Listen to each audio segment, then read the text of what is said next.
राम मंदिर निर्माण झालेलं आहे, पण राम मंदिर झाल्यानंतर सगळे प्रश्न सुटणार आहेत का? सगळे प्रश्न सुटलेत का? किंवा आणखीनही काही भरपूर समस्या आहेत, त्या सर्व समस्याचे निवारण होणार आहेत का? अशा प्रकारचे भरपूर असे सल्ले आपल्याला सोशल मीडियावरती पाहायला मिळतात आणि या सर्व गोष्टीमध्ये ज्ञान पाजणारी मंडळी सुद्धा हजर असते की या बदल्यात असं करायला पाहिजे होतं, त्या बदल्यात तसं करायला पाहिजे होतं. म्हणजे तुम्ही अगदी कोणतीही गोष्ट निर्माण करा किंवा काहीही करा तरी त्याला एक विरोधक किंवा प्रत्युत्तर देणारे लोक हजरच असतात. तुम्ही अगदी म्हणजे अगदी काहीही करा तरी त्याला प्रत्युत्तर देणारे आणि विरोध करणारे लोक म्हणजे असतातच. असं म्हटलं की आपण जर एखादा पक्ष तयार केला किंवा पक्ष जर काढला तर त्याचे समर्थक तर असतातच, तसे त्याचे विरोधक पण असतात. म्हणजे तुम्ही अगदी कोणत्याही एका छोट्या संघटनाची किंवा छोट्या ग्रुपची जरी तयारी केली तरी तुमचे समर्थक असतात आणि तुमचे विरोधक सुद्धा तयार होतात. तुमच्या विचारांना प्रतिविचार देणारे लोक सुद्धा विरोधक सुद्धा असतात. तसंच या राम मंदिराबद्दल घडतंय. म्हणजे आता अयोध्येमध्ये भव्य दिव्य असं राम मंदिर तयार झालेलं आहे. थोड्याच दिवसामध्ये त्याचं उद्घाटन आहे. पण याला सुद्धा काही लोकांचे विचार, यामध्ये सुद्धा काही लोकांचे विरोधक असे विचार आपल्या जगासमोर येत आहेत आणि त्यांचं म्हणजे वेगळेच. हल्ली सोशल मीडियावरती भरपूर जण हा प्रश्न निर्माण करतायत की आता राम मंदिर तयार झालंय आणि हे खरंच राम मंदिर तयार झाल्यानं सर्व प्रश्न मिटणार आहेत का? सर्व प्रश्नांवरती त्याचं उत्तर त्या प्रश्नांना मिळणार आहेत का?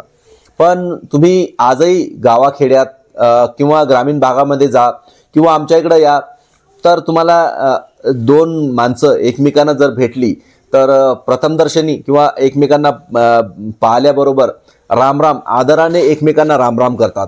रामराम काय करतात तर रामरामजी. तुम्ही खेड्या गावात जा, ग्रामीण भागात जा, आजही एकमेकांना भेटल्यानंतर आदरानं एकमेकांना रामराम केला जातो. बरं, रामरामच काच करतात का? ही प्रथा चालू झाली आहे.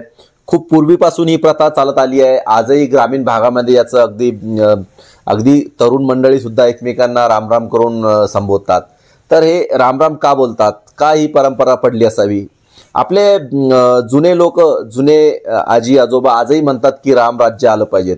नेमकं या रामराज्यामध्ये होतं काय होतं या रामराज्यामध्ये? आणि रामराज्यामध्ये असं काय होतं की ज्या गोष्टीचं आपल्याला काहीतरी घेतलं पाहिजे त्या गोष्टीपासून? तर रामराज्यामध्ये सर्व लोक सुखी होते, सर्व लोक समाधानी होते आणि रामासारखा राजा, या राजाने असं त्याचं राज्य चालवलं की खरंच त्या राज्यामध्ये म्हणजे दुःखाला कुठं वाव नव्हती. अशा प्रकारचं हे रामराज्य त्या काळापासून तर आजच्या या आधुनिक काळापर्यंत एकमेकांना भेटल्यानंतर रामराम करण्याची प्रथा आजही आपण पालन करतोय. हेच ते रामराज्य. भारत देशामध्ये खूप मोठा असा भारत देश आहे आपला. या देशामध्ये काही ना काही प्रश्न नेहमी निर्माण होतच राहतात आणि निर्माण होतच राहतील. पण त्या प्रश्नाचं उत्तर म्हणून असं नाही आहे की राम मंदिर बांधलं म्हणून म्हणजे राम मंदिराची निर्मिती केली त्याचा काय फायदा होईल.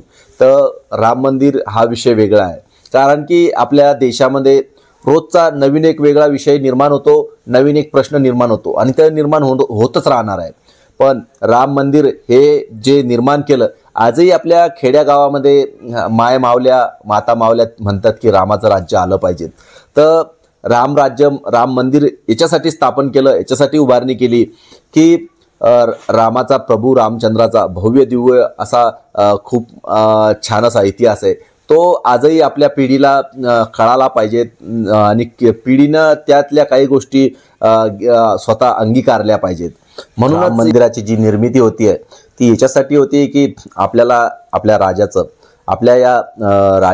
राज्यापासून शिकण्याचं भरपूर काही शिकण्यासारखं आहे. आणि या राज्यामध्ये असा कोणीही प्रभू रामचंद्राची सर्वांना इतिहास कळावा आणि त्यांचं जे राज्य होतं त्यापासून भरपूर काही शिकण्यासारखं आहे. तर ते सर्व या संपूर्ण जगाला कळावं म्हणून त्या भव्य दिव्य मंदिराची तिथं निर्मिती होती. त्यापासून आजही आपल्या गावखेड्यामध्ये आपल्याला वेगळ्या वेगळ्या स्वरूपामध्ये प्रभू रामचंद्राबद्दल भरपूर काही शिकवलं जातं, आपण ऐकतो.